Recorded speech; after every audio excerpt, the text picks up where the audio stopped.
Vamos, hermanos, a orar. Vamos a orar, hermanos, por la ofrenda, hermanos, que se haya traído este domingo, hermanos, a los pies de nuestro Dios, hermanos, para que esta ofrenda pueda ser usada conforme a las necesidades, hermanos, que Dios en su palabra nos da. Y oraremos también, hermanos, por la exposición de la palabra, hermanos. Oramos. Padre Santo, Señor, gracias te damos, mi Dios, porque sabemos y reconocemos que tú amas al dador alegre y sabemos y reconocemos que tú eres quien pone en nosotros, mi Dios, el querer como el hacer. Te suplicamos, mi Dios, por cada una de estas ofrendas que son levantadas el día de hoy delante de tu presencia, para que, mi Señor, tú seas quien guíe el uso adecuado y correcto de cada una de estas. Te pedimos, mi Dios, que así como sabemos y reconocemos que tú, conforme a tus promesas, provees lo necesario para nuestro día a día, podamos cada uno de nosotros con un corazón dispuesto, alegre y bondadoso, apartar lo necesario, mi Dios, para tu obra en esta tierra. Te agradecemos, mi Dios, por cada uno de los hermanos que pudiera poner a disposición, mi Dios, a quien no, te agradecemos de igual manera, mi Dios, porque sabemos que tú proveerás en su tiempo. Queremos poner en tus manos también, mi Señor, en este momento, este tiempo en el que hemos de escudriñar tu palabra, mi Dios, que el mensaje que se haya de exponer venga, mi Dios, solamente de palabra tuya a los corazones de cada uno de nosotros y que nos lleve en todo momento, mi Dios, a manifestar ese arrepentimiento y esa fe en tu bendita obra, mi Dios. Te agradecemos, Padre, por todo esto y lo ponemos en tus benditas manos en Cristo Jesús. Amén. Amén, hermanos. ¿Pueden tomar asientos, hermanos?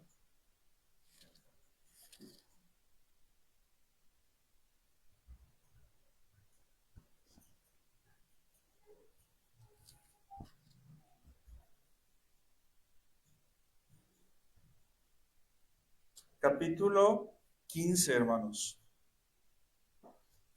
del Evangelio según San Lucas.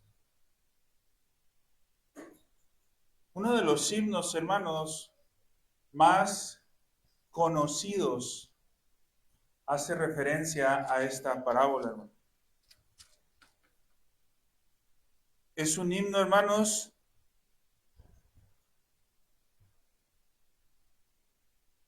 que lleva por título, hermanos, que las 100 ovejas. Hermano.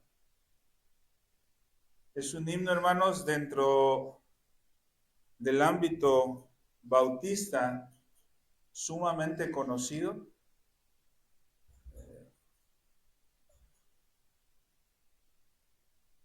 Aunque creo, hermanos, que en su composición musical, del que nos llega a nosotros, creo que es un himno adventista. Eh, Esto no quiere decir, hermanos, que rechacemos el himno, hermano. Todos los himnos tenemos que, no por su composición musical, sino por su contenido bíblico. Sin embargo, hermanos, creo que este himno ha ayudado mucho. Sí recordamos ese himno, ¿no? Este himno, hermanos, ha ayudado mucho a no tener, hermanos, creo yo, una correcta interpretación, hermanos, de la parábola de la oveja perdida.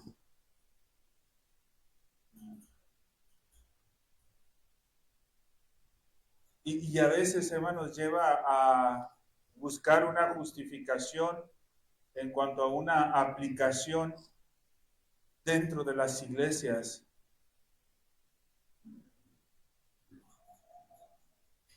Un poco, podría decirlo, una especie de conformismo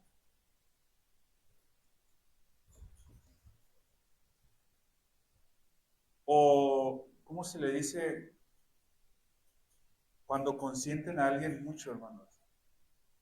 Eh, Se me fue la palabra, hermanos. Cuando alguien es muy, consentido porque no se quiere confrontar contra el pecado, hermanos. Y muchas veces las labores, hermanos, que se hacen sin darse cuenta, por querer, hermanos, no ofender a alguien, se ofende a los demás. Y muchas veces he escuchado, hermanos, que muchos hacen referencia a esta parábola cuando dicen, es que tenemos que ir a buscar a esa oveja que se ha descarriado. Y ustedes, ovejas que no están descarriadas, no se sientan mal porque vamos a ir a buscar a esa oveja que se ha descarriado. Si no te ponemos tanta atención es porque tú no eres una oveja descarriada.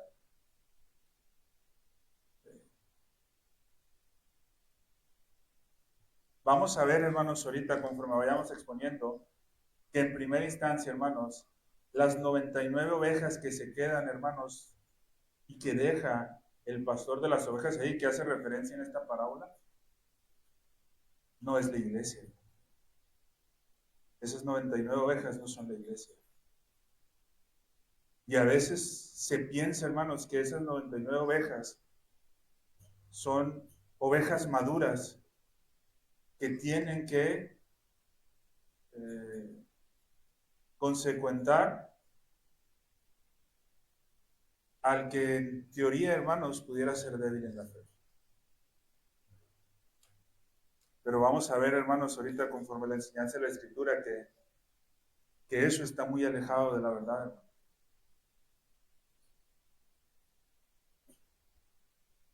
De hecho, hermanos, esas 99 ovejas, me atrevo a afirmarlo, no son ni siquiera creyentes. Al decir que no es la iglesia, hermanos, no son creyentes. Creyente sí es la oveja perdida. Y eso, hermanos, porque el himno que es muy famoso dice, hermanos, en la parte, creo que si mal no recuerdo, la segunda estrofa, donde dice que cuidó a la oveja perdida y luego dice volvió al redil, hermanos. Si usted se da cuenta, hermanos, vamos a ver ahorita cómo el pastor nunca vuelve al redil ese de las 99 ovejas. Vamos a ver, hermanos, cómo la escritura dice que él vuelve a su casa, no al redil. Y las 99 ovejas se quedan ¿dónde, hermanos?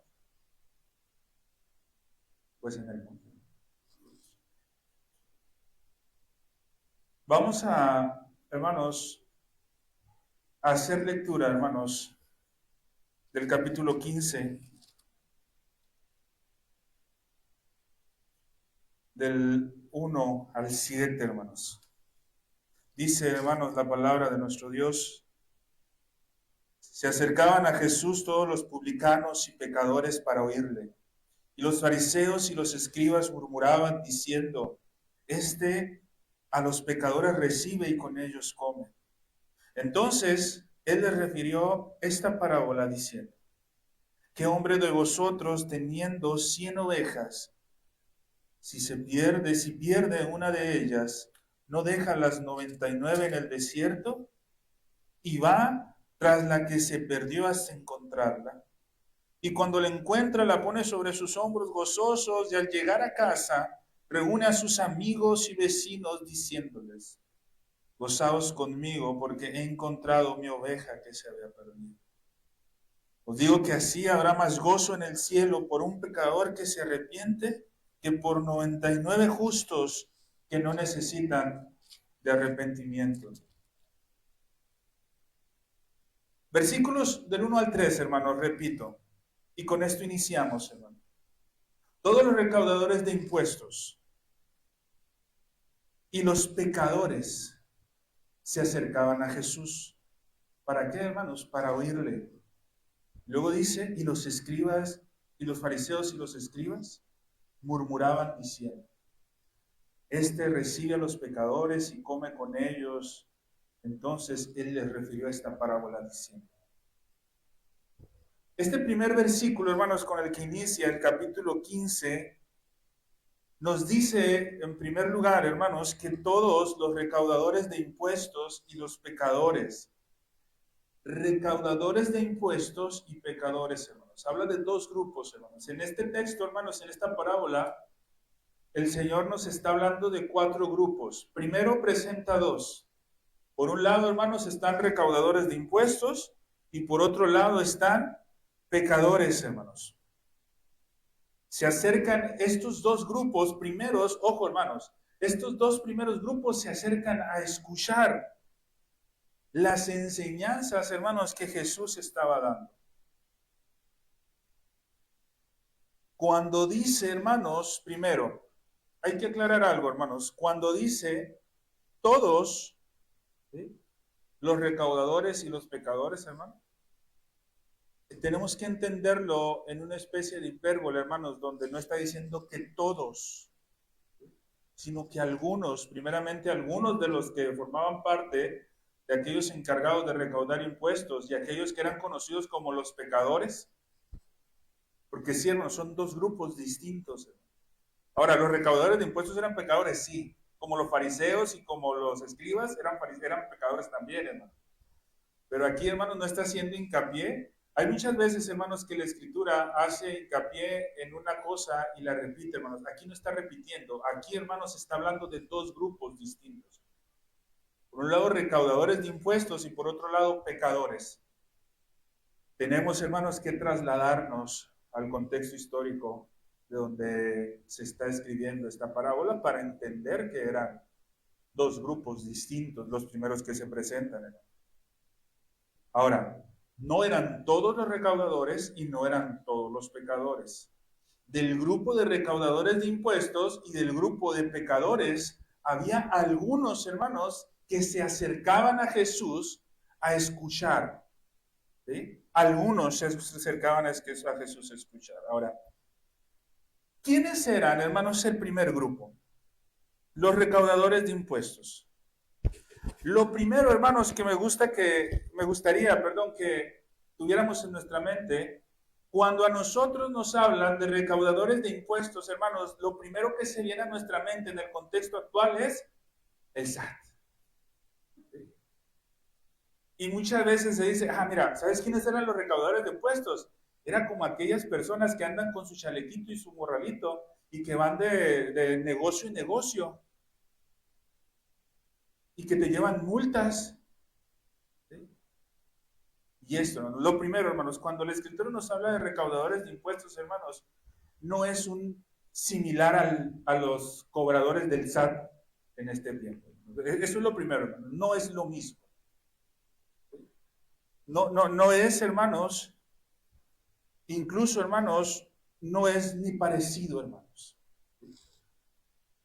Al hablar de los recaudadores de impuestos, hacía referencia, hermanos, a hombres judíos, ¿sí?, a hombres judíos que cooperaban con los opresores y conquistadores que eran sumamente odiados del Imperio Romano para realizar esa labor.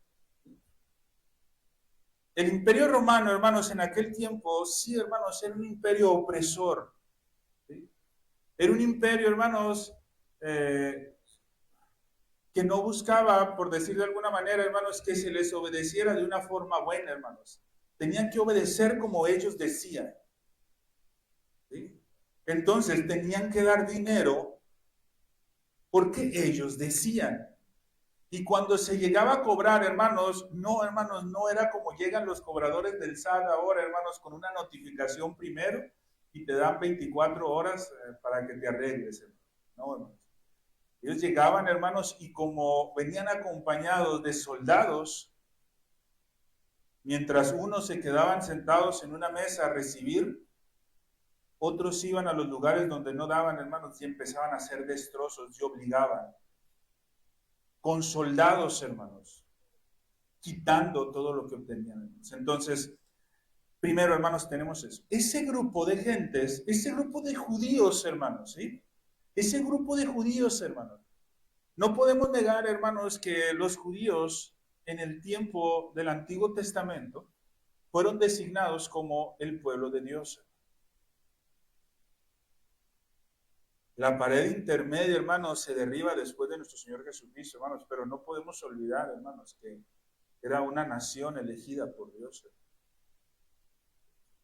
gente de esa misma nación se aliaba con los soldados romanos, con los opresores romanos, para pisotear a los mismos judíos. Por esa razón, hermanos, los recaudadores de impuestos, únicamente cuando les convenía, hermanos, eran bien vistos por los fariseos y por los escribas. Únicamente cuando les convenía, hermanos. Cuando querían algo que les convenía, ahí sí eran bien vistos. Pero regularmente no lo eran, hermanos. Tanto los escribas como los fariseos, hermanos, miraban en los recaudadores de impuestos a pecadores apóstatas que se aliaban al imperio romano, dejando las cosas de Dios, hermanos. Entonces veamos en ese sentido, hermanos, ¿quiénes son las gentes que se estaban acercando a Jesús, hermanos? Aquellos que, a decir de los escribas y fariseos, eran apóstatas.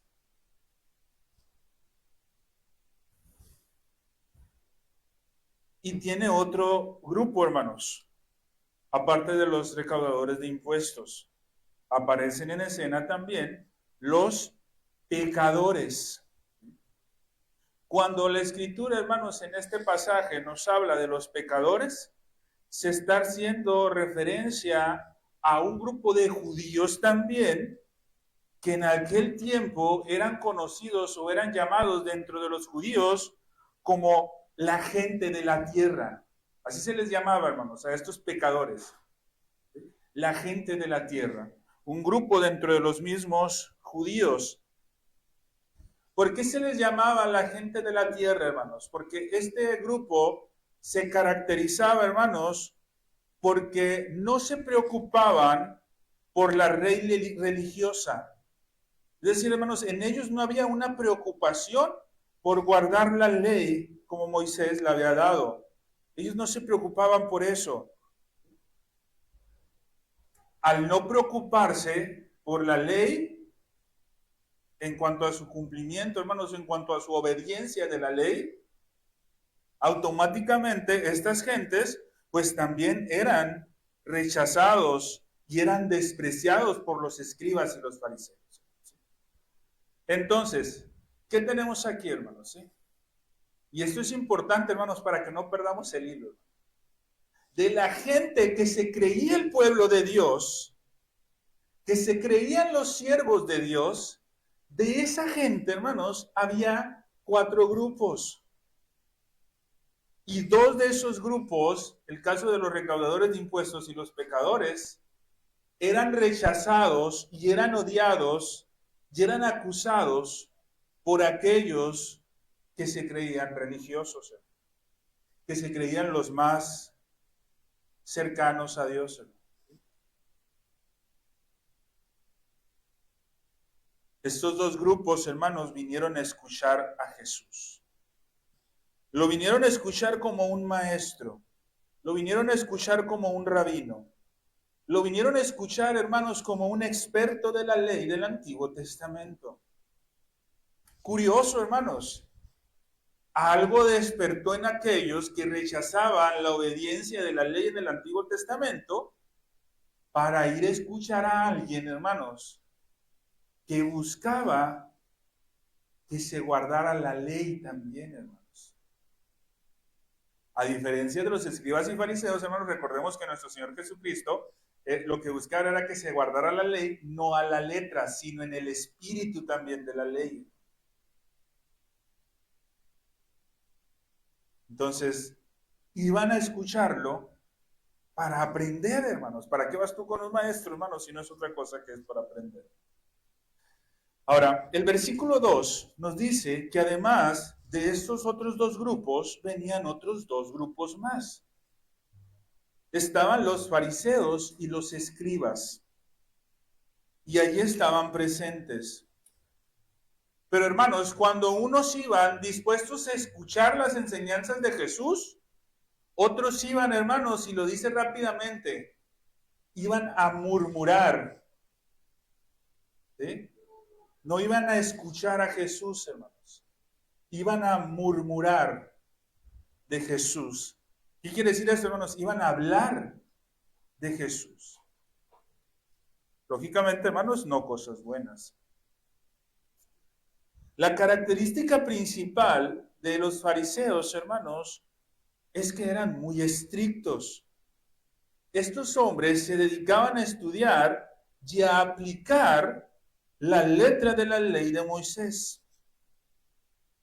Eran estrictos para adherirse a distintos rituales o ceremonias religiosas, pero además añadían preceptos a la ley que no estaban escritos en la ley. Esa era una característica del fariseo. ¿Te das cuenta, hermanos? Aun cuando él tenía en su intención la idea, hermanos, de obedecer lo que era correcto obedecer, hermanos, ¿sí? Lo que era correcto obedecer. No olvidemos esto, hermanos. Esto es importante, hermanos. Ellos querían obedecer lo que era correcto obedecer. Pero el problema, hermanos, es que añadían cosas que no estaban ahí. El problema era, hermanos, que interpretaban a la letra el mandamiento, hermanos. El problema era que no veían el mensaje que al Espíritu da ese mandato, hermanos. Ahí estaba el problema, hermanos. Los escribas, hermanos, por otro lado, eran hombres que se dedicaban a interpretar y transcribir la ley, hermanos. Recordemos, hermanos, que para este tiempo, el mundo entero, hermanos, estaba siendo dominado, hermanos, por Grecia, por la cultura griega, hermanos. Y el griego, hermanos, empezaba a ser idioma universal. Y estos escribas, hermanos, tenían la obligación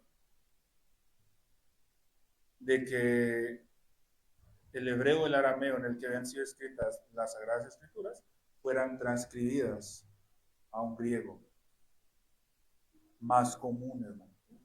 Entonces los escribas se encargaban de hacer esto. Interpretaban y transcribían la ley. Pero al igual que los fariseos, hermanos, eran sumamente rigurosos en esto. Ahora, fariseos y escribas tenían una cosa en común, hermanos. Y era que tanto fariseos como escribas repudiaban a los recaudadores de impuestos y a los pecadores o los conocidos, hermanos, como la gente de la tierra. Los tachaban, hermanos, de impuros, los tachaban, hermanos, de contaminados. Y ellos, hermanos, al tachar a ellos, no solamente se quedaban en eso, sino que ellos afirmaban que los tanto escribas como fariseos, entre ellos, estaban muy bien en su relación con Dios. Debido a la supuesta obediencia de la ley, hermanos. Por esa razón, pensaban, hermanos, que ellos no tenían nada de que arrepentirse. O sea, nosotros no tenemos de qué arrepentirnos, pensaban los escribas y los fariseos. Los recaudadores de impuestos y la gente de la tierra o los pecadores, ellos sí tienen de qué arrepentirse. ¿Por qué? Porque nosotros sí guardamos la ley y ellos no la guardan. Entonces ellos tienen de qué arrepentirse. Bien, hermanos, regresamos al punto, hermanos, de que los fariseos nunca, ni escribas ni fariseos, nunca se acercan directamente con Jesús para preguntarle por qué hacía lo que hacía, sino que ellos murmuraban y decían, este recibe a los pecadores y come con ellos. Recordemos, hermanos, que no solamente ellos estaban presentes en ese lugar, había más gente aparte de ellos, hermanos. Entonces, claramente la intención, ¿sí?, era hacer creer a todos que los que estaban allí, que habían ido a escuchar a Jesús, que Jesús no era un maestro de confianza. No pueden confiar en ese hombre, porque ese hombre se sienta a la mesa con pecadores. En aquel tiempo, hermanos, que un maestro, que un rabino de la ley comiera con este tipo de personas, ¿sí? Era algo impensable, hermanos. No se podía pensar. ¿Por qué, hermanos? Porque la comunión en la mesa era un símbolo de intimidad, amistad y aceptación. Cuando nosotros, hermanos, tenemos comunión en la mesa, eso es lo que estamos haciendo. Y ojo, hermanos, en este momento me estoy refiriendo no solamente a la Santa Cena, a la comunión ágape. ¿Por qué creemos, hermanos, que la comunión ágape es un elemento, hermanos, principal o primordial, hermanos? Así como todos y cada uno de ellos, hermanos. Creo yo, hermanos, que los elementos instaurados para dar culto a Dios, hermanos, creo yo que ninguno es más importante que otro, hermanos. Todos son iguales de importantes. Tienen la misma igualdad de importancia. En algunos tiempos es necesario hacer referencia más a unos que a otros. No estamos negando, hermanos, por ejemplo, la centralidad de la palabra. No estamos negando. Pero la centralidad de la palabra es tan importante, hermanos, como la santa convocación. Y como las oraciones congregacionales. Y como el canto congregacional. Y ojo, hermanos, tanto como el amén, que muy pocas veces estamos habituados a hacerlo. Son iguales de importantes, hermanos, cada uno de estos elementos. La comunión ágape es parte de un elemento. Como nosotros podemos adorar a Dios. Y esa comunión, hermanos, cuando compartían alimentos, hacía referencia a esa intimidad, a esa amistad y a esa aceptación. Por lo tanto, hermanos, que Jesús fuera considerado por los judíos maestro, pero siendo considerado como por los judíos como maestro, fuera y comiera en la mesa con pecadores, ¿qué les hacía ver? Pues que Jesús estaba mal, decía. ¿Por qué? Porque Él es amigo íntimo de los pecadores. Si Él no fuera si Él fuera un buen maestro, un maestro verdadero, no comiera con ellos y comiera con nosotros. ¿Te das cuenta, hermano, lo diferente? ¿Te das cuenta, hermano? En el versículo 3, hermanos, leemos lo siguiente. Jesús, hermanos, siendo Dios, hermanos, Él sabía que estos hombres se habían acercado a murmurar. Y Él les refiere una parábola. ¿A quién, hermanos, le refiere esta parábola? En primera instancia, hermanos, por lo menos en una primera instancia, esta parábola es referida a los escribas y los fariseos. Esto va a ser evidente a medida que el pasaje, hermanos, va avanzando. ¿Sí? Sin embargo, hermanos, no debemos olvidar por nada que cuando nuestro Señor Jesucristo estaba enseñando esta parábola, aunque en primera instancia estaba dirigida, hermanos, para los escribas y fariseos, también, hermanos, estaban sus discípulos. Un capítulo adelante, hermanos, en el capítulo 16, versículo 1, hermanos, dice, decía también a sus discípulos, así dice el 16, hermanos. ¿Sí? Entonces sus discípulos seguramente también estaban ahí. Pero la parábola, hermanos, en una primera instancia estaba siendo dirigida hacia los escribas y fariseos. Pero con una enseñanza muy importante, hermanos, para sus discípulos. Ahora, antes de continuar, hermanos, la enseñanza de esta parábola, me gustaría, hermanos, presentar un bosquejo muy general de las enseñanzas que tiene en este capítulo 15, del versículo 4 hasta el 32. Nos habla tres historias, hermanos. Y en cada una de estas historias, notemos algo, hermanos, en cada una de estas historias nos narra algo perdido que es encontrado. Y tenemos que entenderlo en ese sentido, hermanos. Cada una de estas tres historias. Algo perdido que es encontrado. Del 4 al 5, hermanos, nos enseña la parábola, hermanos, de la oveja perdida y nos habla, hermanos, de esta oveja que fue encontrada por el buen pastor. Más adelante, hermanos, versículos del 8 al 9 nos habla de una moneda perdida que fue encontrada, hermanos, también. Y versículos 24 al 32 nos habla, hermanos, la historia del hijo pródigo que fue encontrada por un buen padre. ¿Sí? Entonces te das cuenta, hermanos, cómo empezamos, ¿sí? Algo perdido encontrado por alguien bueno. ¿Sí? Algo perdido encontrado por alguien bueno. En cada una de estas historias, hermanos, aquello que es perdido, ¿sí?, representa a un pecador que se arrepiente, ¿sí?, y de esa manera es ilustrada en cada una de estas historias. Ahora, las dos primeras historias nos presentan un final feliz, ¿sí? En las dos primeras historias nos presentan un final feliz. Pero en la última historia, en la del hijo pródigo, no nos dice qué pasa con el hijo mayor. Queda la historia así en una nota amarga. Entonces, lo que los fariseos y escribas tanto criticaban, hermanos, era lo que Jesús había venido a hacer.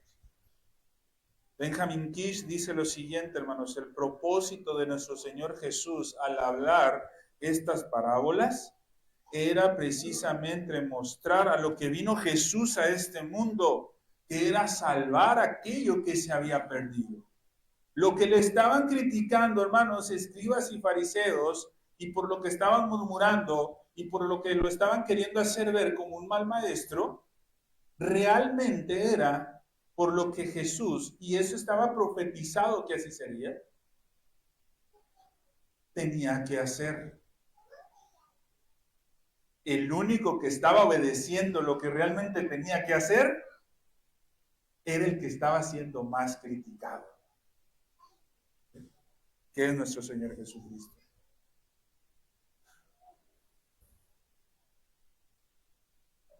Lucas 15, hermanos, nos habla de Jesús, el pastor de las ovejas, que busca y salva a los pecadores, a los perdidos. Versículos del 4 al 7 dice: ¿qué hombre de vosotros, si tiene 100 ovejas y una de ellas se pierde, no deja las 99 en el campo y va tras la que está perdida hasta que la haya?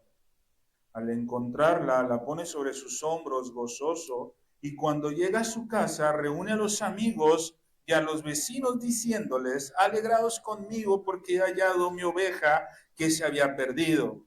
Os digo que de la misma manera habrá más gozo en el cielo por un pecador que se arrepiente, ojo aquí, hermanos, que por 99 justos que no necesitan arrepentimiento.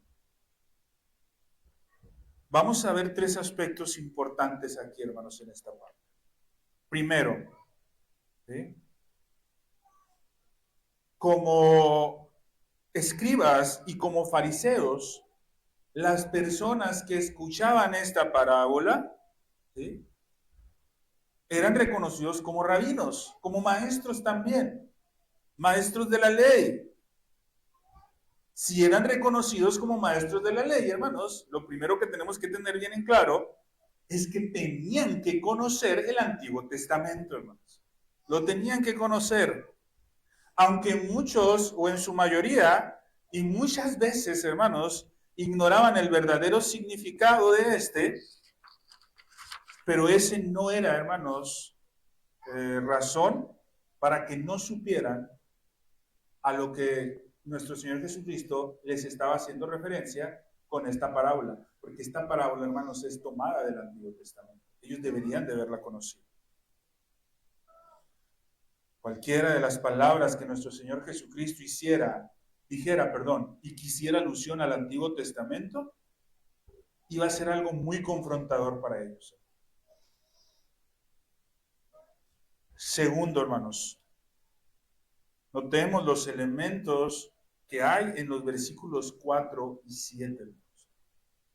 Versículo 4 dice, ¿qué hombre de vosotros, hermanos? Notemos la palabra que dice ahí, vosotros, vosotros, si tienes 100 ovejas y otro elemento, hermanos, que tenemos que resaltar, de ellas se pierde, no deja las 99 en el campo y va tras la que está perdida hasta que la haya.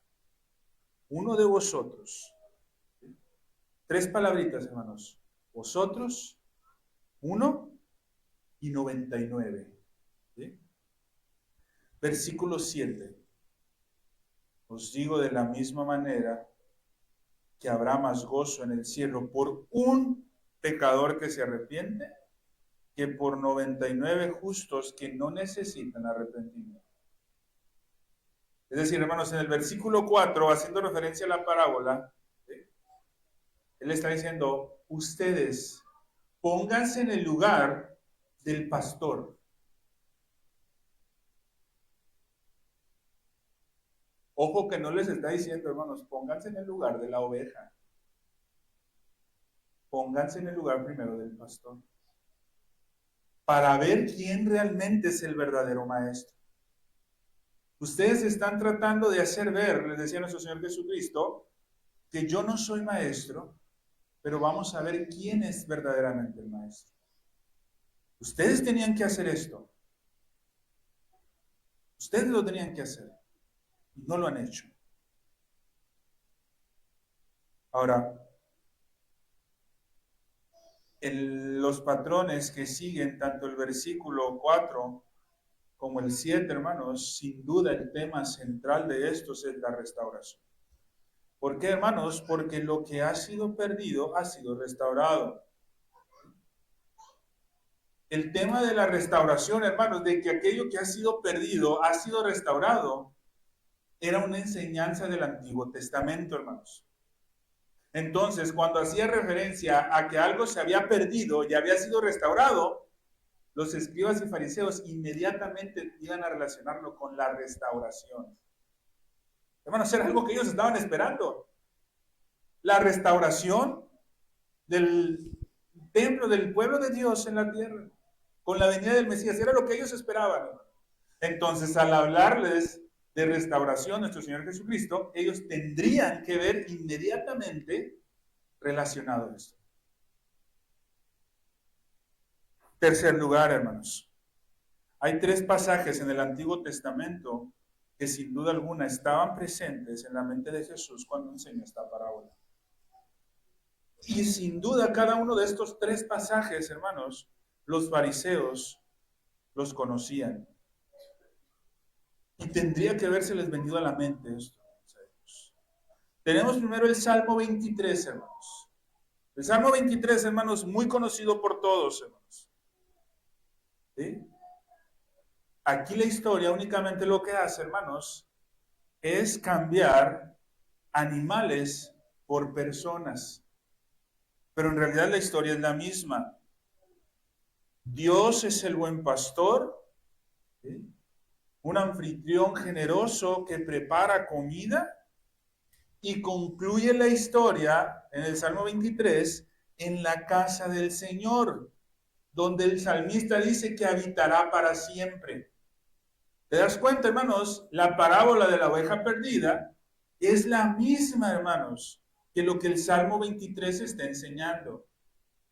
Si estos hombres, hermanos, eran tan adiestrados en el Antiguo Testamento, tendría que habérseles venido a la mente, hermano. Y todavía termina de la misma manera, hermanos. ¿Dónde? En la casa del Señor. Y el salmista que dice que ahí se deleitará eternamente. Siguiente, hermanos, Jeremías 23, versículos del 1 al 6.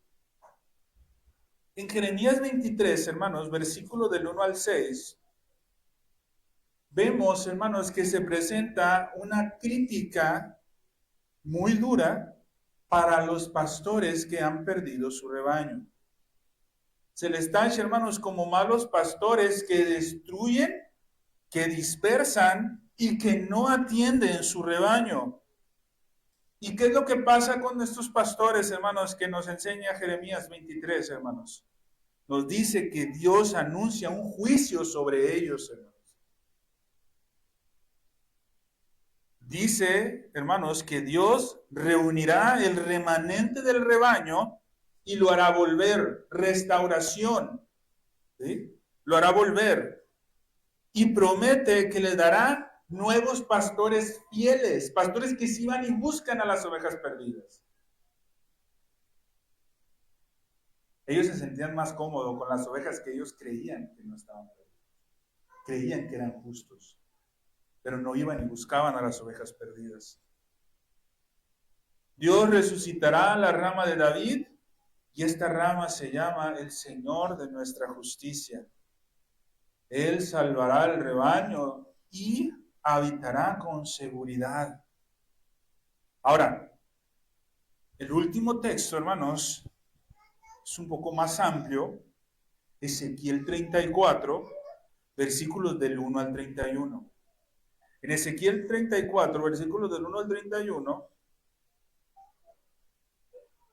es una enseñanza sobre los malos pastores que se alimentan a sí mismos, pero no al rebaño. Estos malos pastores no fortalecen al enfermo, hermanos. No lo curan. No vendan al quebrantado. No buscan a los que se han perdido. Estos son los malos pastores. Con todo esto en mente, hermanos, pensemos un poco. Jesús les está diciendo a los escribas y fariseos que los malos pastores son en realidad los maestros o supuestos pastores de Israel. ¿Sí? ¿Y quiénes eran los pastores o maestros de Israel? Eran ellos, hermanos, los escribas y los fariseos. ¿Te das cuenta, hermanos, cómo les está diciendo Jesús a los escribas y fariseos? Yo no soy el que está mal porque como con los pecadores. Es lo que tendrían que haber hecho ustedes y no lo hicieron. Y se encerraron en su burbuja para no contaminarse, creyéndose más santos que los demás. Y esto pasó.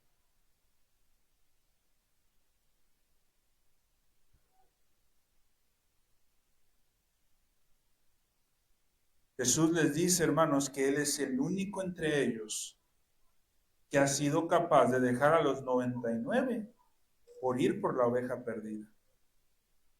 Les dice que conociendo ellos el Antiguo Testamento, se deberían de haber dado cuenta que Él es el cumplimiento de las promesas hechas en Salmos, en Ezequiel y Jeremías, pero no lo estaban viendo, hermanos. Ahora, con todo esto como antecedente, hermanos, pasamos a la pregunta de Jesús en el versículo 4. Dice el versículo 4, ¿qué hombre de vosotros, si tiene 100 ovejas y una de ellas se pierde, no deja las 99 en el campo y va tras las que está perdida hasta que la haya? Vamos a analizar esta pregunta, hermanos. Pero para analizar esta pregunta debemos entender ciertos paralelos culturales, hermanos, de aquel tiempo, sobre todo del primer siglo, hermanos, para poder entenderla de mejor manera. En el primer siglo, hermanos, en el siglo I, había, hermanos, en el Medio Oriente, muchos pastores con sus ovejas, hermanos, y eran vistos con mucha facilidad. Por todas las laderas y las colinas, hermanos, había muchísimos pastores que llevaban a sus ovejas a los pastos a que comieran, hermanos. Entonces, él los está comparando también con ese tipo de pastores, hermanos. El detalle aquí, hermanos, es que, si recuerda que ahorita les habíamos dicho, hermanos, que los escribas y los fariseos agregaban cosas a la ley, ¿sí? Pues una de las cosas que habían agregado los escribas y los fariseos a la ley era que el oficio del pastor de ovejas, hermanos, como oficio, era un oficio prohibido, era un oficio malo. ya que para ellos, hermanos, los pastores de las ovejas eran como ladrones. ¿Por qué, hermanos? Porque los pastores permitían que sus ovejas fueran a pastar a tierras que no eran de ellos. Y al ir a pastar a tierras que no eran de ellos, eh, sin el permiso, ¿sí?, era un oficio prohibido. Hermanos, ellos tenían que cuidar eso. ¿Qué pasa, hermanos, si las 99, si el pastor, hermanos, cuidando el rebaño, que está quizás por ese momento en un lugar donde debe de estar, en su terreno, qué pasa si ese pastor se va y deja las 99 ovejas ahí? ¿Cuánto tiempo tardaría en que esas 99 ovejas se fueran a pastar al terreno del vecino? Hermano, los animalitos no conocen de que hasta aquí termina el terreno de mí. No, ellos iban a ir, hermanos. Entonces, por eso ellos creían que ese era un oficio malo. ¿Sí?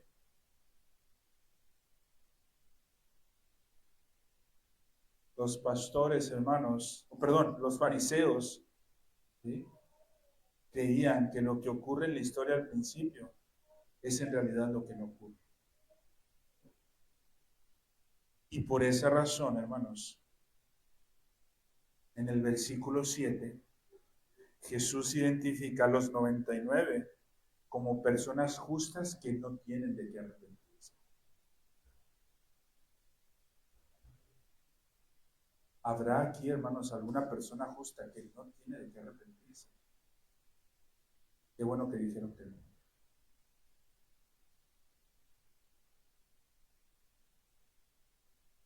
Hay conexiones canónicas, hermanos, que tiene esta pregunta, como ya lo dijimos anteriormente. El buen pastor, hermanos, encuentra sus ovejas. El mal pastor es reprendido fuertemente por dispersar, el rebaño. El Antiguo Testamento habla de un nuevo David que gobernará el pueblo de Dios, es decir, su rebaño. En el Antiguo Testamento, el buen pastor es Dios. Los malos pastores son los líderes religiosos de Israel. Pero los profetas hablan de que en un futuro el mismo Dios encontraría las ovejas perdidas en medio de malos pastores, y todo esto relacionado con las promesas hechas a David, hermanos. Todo esto, hermanos, en el Antiguo Testamento. Todo esto, hermanos, enseñanza que los escribas y los fariseos deberían de haber sabido, porque ellos se encargaban de interpretar eso. Pero lo estaban desviando. Cristo, hermanos, es el que encuentra entre ellos a las ovejas perdidas. Eso es lo que vino de hacer, hermanos. Lucas 19:10, hermanos, dice, porque el Hijo del Hombre ha venido a buscar y a salvar lo que se había perdido. Probablemente, hermanos, como decíamos ahorita, y estoy seguro, esos 99, sin duda alguna, son escribas y fariseos. Son esos malos pastores de Israel. Pero también, hermanos, hace referencia no solamente a ellos, también hace referencia a gente que pensaba que estaba bien con Dios por razones equivocadas. Pregunto, hermanos, si nosotros salimos a la calle y preguntamos a la gente si está bien con Dios, ¿qué van a responder? Que sí.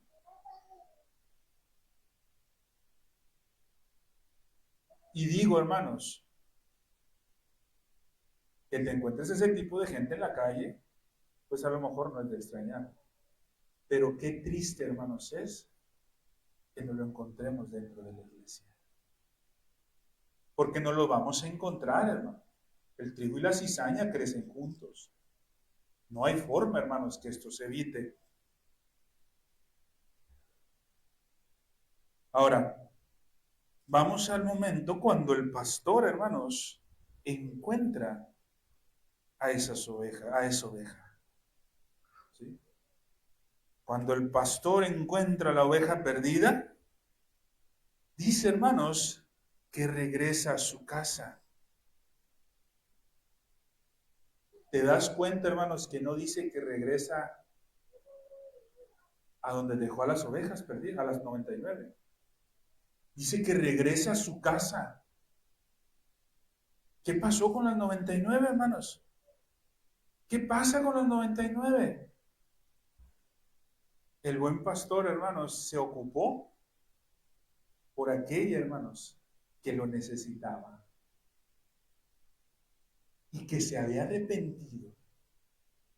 Y por los que creían que no necesitaba, los dejó. Ahora, ojo, hermanos, ¿eran de él? En algún sentido sí, hermanos, porque Dios es dueño de todo. Pero los dejó, hermanos. Los dejó. Y se llevó únicamente a esa oveja perdida a su casa. Creo que está muy fácil, hermanos, el saber a dónde quedaron las otras 99 o en dónde terminaron. ¿Sí? La vida de la oveja, hermanos, terminaba o en la casa de Dios o en el infierno. ¿Sí?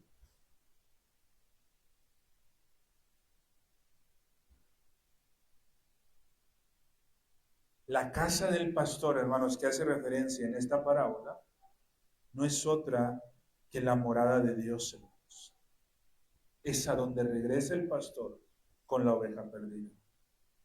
Ahora, versículos 5, 6 y 7, hermanos, dice: al encontrarla, la pone sobre sus hombros gozoso, y cuando llega a su casa, reúne a quién, dice, a los amigos y vecinos, diciéndoles, o sea, reúne a gente más en su casa, los reúne y les dice: alegraos conmigo, porque he hallado mi oveja que se había perdido. Os digo que de la misma manera habrá más gozo en el cielo por un pecador que se arrepiente que por 99 justos que no necesitan arrepentimiento.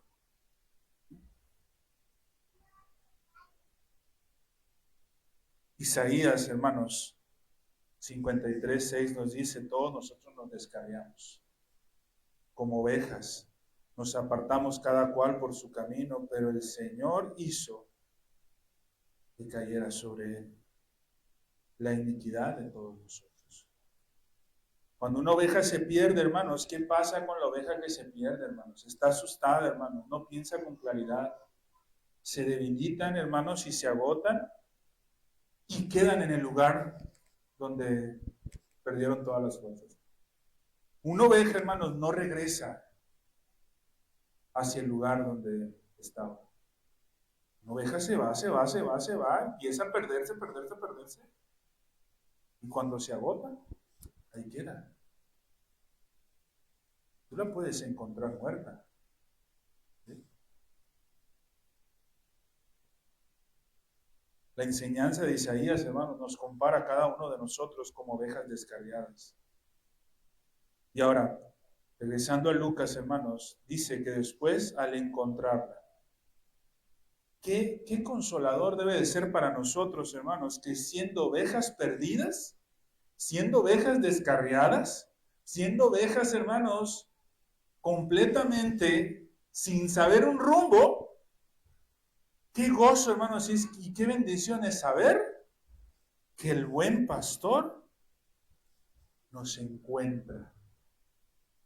Ojo, hermanos, no olfateé yo hasta llegar hacia la morada del buen pastor. El buen pastor, hermanos, estando yo descarriado, viene y me encuentra.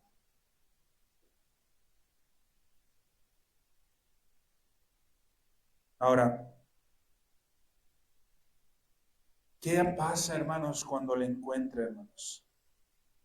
¿Le encuentra? ¿Le pone una cadenita en el cuello y la viene jalando? No, hermano, la sube sobre sus hombros, ¿sí? La pone sobre sus hombros y gozoso, hermanos. Date cuenta, hermanos, somos ovejas descarriadas, ovejas perdidas.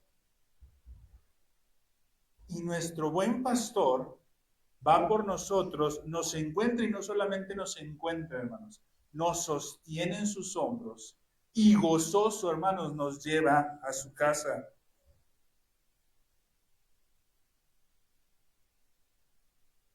Gozoso, hermanos, nos lleva hasta su casa. La oveja perdida, hermanos, no solo es encontrada, sino que es levantada por el pastor, llevada en hombros, automáticamente, hermanos, de la desesperación de la oveja perdida, de estar sin rumbo, en los hombros del pastor pasa de una desesperación total a una seguridad. ¿Una seguridad por qué? ¿Porque encontró al pastor? No, porque el pastor la sigue sosteniendo y la sigue cargando en sus hombros. Por eso tiene la seguridad, hermanos. ¿Dónde encontramos nuestra seguridad nosotros, hermanos? En que el Señor nos sigue cargando, nos sigue sosteniendo y no vamos a caer, hermanos, porque vamos en sus hombros direccionados a su casa, hermanos, a la morada de Dios, hermanos. Pasamos del peligro, hermanos, a la seguridad. El versículo 6, hermanos, como decíamos antes, nos dice que no regresa con las 99. La misión se cumplió.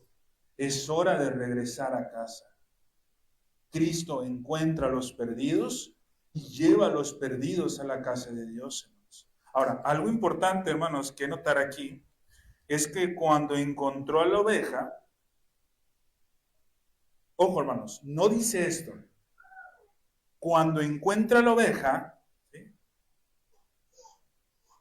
no se pone inmediatamente a darle alimento, a consentirla, a decirle, ay, qué bonita, mira cómo te extrañaba, a apapacharla, como dice la Biblia. Él no hace eso. Cuando le encuentra, no hace eso.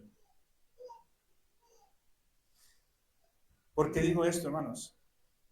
Porque hay muchos que pudieran pensar, hermanos, que cuando el buen pastor los encuentra, todo va a cambiar. Y nuestra vida terrenal va a ser puro gozo. Bueno, es un gozo, hermanos, en el Señor. Pero gozo terrenal, hermanos, vienen pruebas, vienen dificultades, vienen confrontaciones. Y el problema, hermanos, es que muchas veces esas confrontaciones no son únicamente con la gente del mundo, sino también es con nuestra propia familia, hermanos. Y ahí empieza la dificultad y empieza el problema. Hermanos, esto no quiere decir que el creyente, hermanos, no va a tener problemas económicos. Esto no quiere decir que cuando el Señor Jesucristo te encuentra, tus enfermedades se van a quitar. Esto no quiere decir eso, hermano.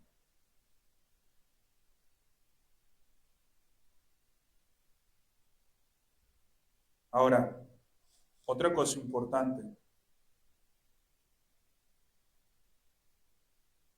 Él no dice, en el sentido estricto, hermanos, alégrense por la oveja encontrada. Él dice, hermanos, alegraos conmigo porque he encontrado la oveja. No te alegres por la oveja, alégrate conmigo porque yo la he encontrado. ¿Hay gozo en el cielo? Sí. Pero gozo, hermanos, ¿por qué? ¿Porque esa oveja regresó? No, porque nuestro Señor, como el buen pastor, la encontró y la trajo conmigo. Entonces, hermanos, el gozo y la alegría es ¿con quién? Con nuestro Señor. Hermanos, yo doy muchas gracias a Dios, hermanos, porque cada uno de ustedes está aquí.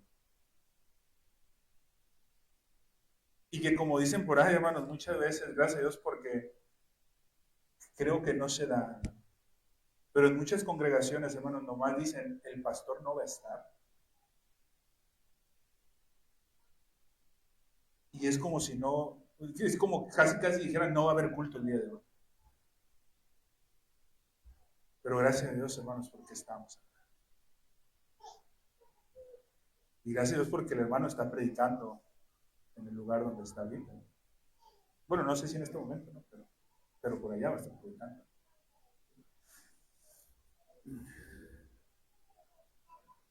Es importante entender esto, hermanos. El gozo de la iglesia cuando un pecador se arrepiente no es, hermanos, porque ese pecador se arrepintió. Es porque Dios le dio arrepentimiento a ese pecador. Y de esa manera, hermanos, damos toda la honra a Cristo. Cuando un hermano está alejado y regresa a la iglesia, hermanos, nuestro gozo, hermanos, no es porque él regresó, es porque Dios lo trajo, hermano. ¿Qué pasa, hermanos, cuando vemos a alguien que tiene tiempo que no ha venido y de repente se regresa y dice, ah, hermano, qué gozo que ya viniste? No, hermano, qué gozo que el Señor te trajo de vuelta.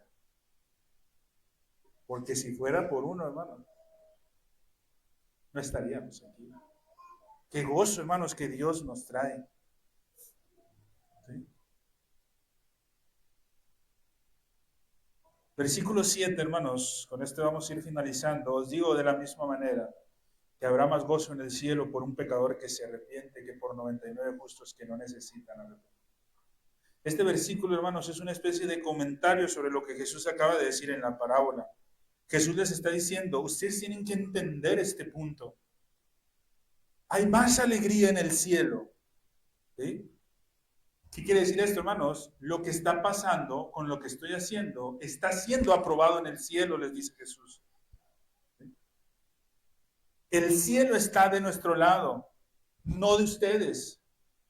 No del lado de ustedes que dicen ser los justos, los que están del lado de Dios. No es cierto, les dice nuestro Señor Jesucristo. No es del lado de ustedes. Es del lado de donde estoy yo. Y ustedes están del otro lado. La mención del pecador arrepentido, hermanos, nos enseña que la oveja perdida es eso, hermanos. Un pecador arrepentido. El pecador reconoció que necesitaba arrepentirse. Y cierra con esta declaración, hermanos, tremenda, que por 99 justos que no necesitan arrepentimiento.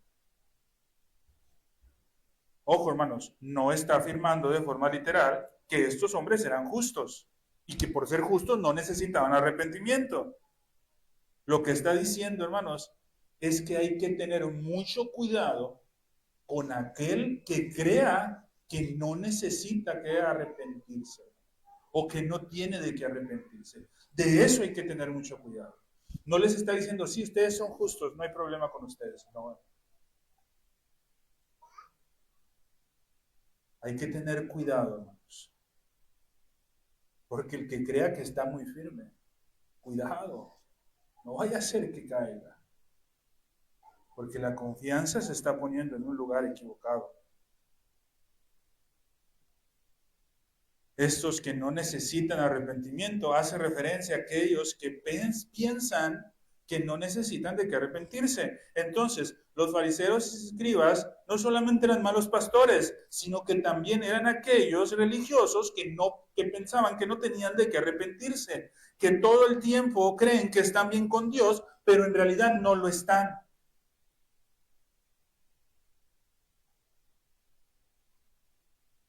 ¿Qué significa arrepentirse?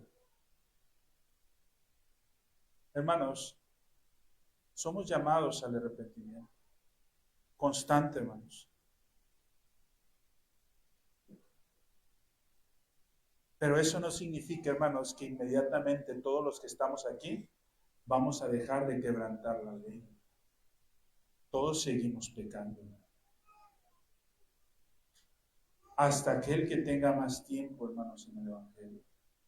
Hasta aquel que el Señor le haya dado sabiduría en gran cantidad, quebranta la ley de Dios y tiene de qué arrepentirse. El conocimiento de la palabra, hermanos, es eso lo que nos lleva a darnos cuenta de lo más miserable que somos y lo más necesitado de Dios, hermano. Arrepentirse significa reconocer que estamos en problemas. Reconocer, hermanos, que tenemos un problema muy serio. Reconocer que no somos tan buenos como creemos. Y reconocer que esos problemas que tenemos o esos males que tenemos no pueden limpiarse por nuestras fuerzas. No hay nada en nosotros, hermanos, que nos haga agradar a Dios, hermanos, por nuestras propias fuerzas. Arrepentirse, hermanos, es reconocer que solamente Dios puede limpiar nuestros pecados y despojarnos de todas nuestras fuerzas y dejarnos en manos de Él. Reconocer, hermanos, que somos pecadores. Reconocer que quebrantamos la ley. Y la única manera de librarnos, hermanos, es acudir a Dios, quien por su misericordia nos da el perdón de pecados. Esto realmente, hermanos, significa ir a Cristo. Cuando tú vas a Él, hermanos, con todos tus pecados, con todas tus fallas, porque Él te ha traído. Y de esa manera, hermanos, te limpia y te sana. Y te da la bendición, hermanos, de poder estar en comunión con Él, como lo estamos en este momento. Y como lo vamos a estar en lo que resta del día. ¿Sí? Qué bendición, hermanos, tenemos en esto.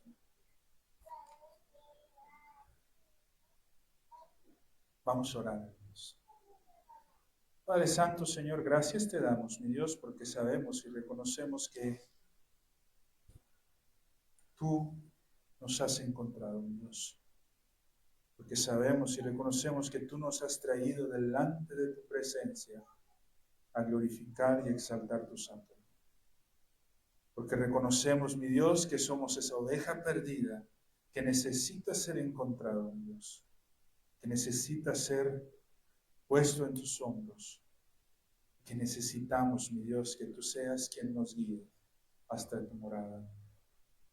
Suplicamos, mi Dios, que cada uno de nosotros podamos reconocer nuestra necesidad de ti, podamos reconocer nuestra condición en pecados y podamos, mi Dios, clamar para tu honra y tu gloria y gozosos, mi Dios, estar en tu morada.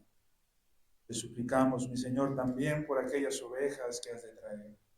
Mi Señor, si hemos de ser instrumentos para la expansión de tu reino, que como iglesia así lo seamos, mi Dios, y que en este lugar todos y cada uno de aquellos predestinados para vida eterna, por tu mano poderosa, sean traídos, mi Dios, para tu honra y tu gloria. Gracias, Padre, te damos por todo esto. Lo ponemos en tus benditas manos en Cristo Jesús. Amén. Hermanos, haré lectura de la bendición congregacional. Les invito, hermanos, que al terminar la lectura, todos juntos, hermanos, digamos amén. Dice la palabra del Señor, hermanos, en 1 de Corintios, capítulo 16, versículos 23 y 24. La gracia del Señor Jesucristo esté con vosotros. Mi amor en Cristo Jesús esté con todos vosotros. Amén. Todos juntos respondemos, hermanos. Amén. Amén, hermanos. Que el Señor les bendiga, hermanos. Vamos a pasar al tiempo de la comunión ágape, hermanos. Mis hermanitos varones, ya sabemos lo que nos toca, ¿sí? Para que nos ayuden a ir acomodando. Que el Señor les bendiga.